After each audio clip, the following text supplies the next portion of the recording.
गोठिया बोरानी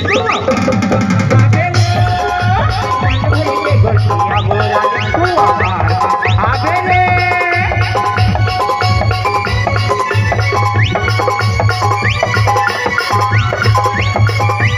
गोठिया बोरानी कुआ आवे रे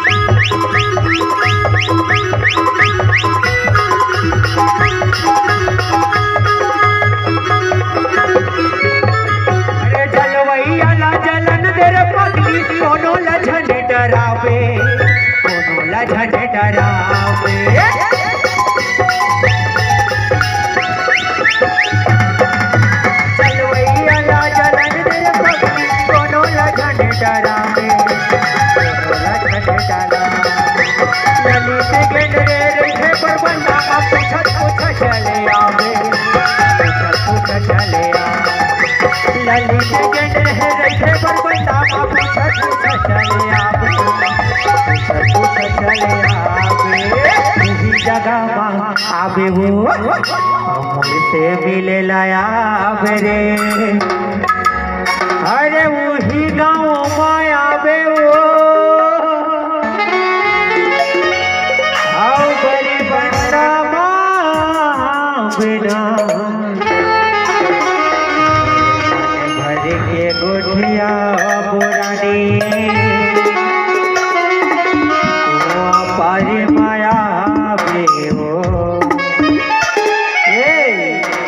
सुना था जी एक रसती कई रे बता ना का के थमता हो खेते खारे माया बे हो मोधिया रे माया बे रे अरे मन भर के गोठिया आवे रे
पार माया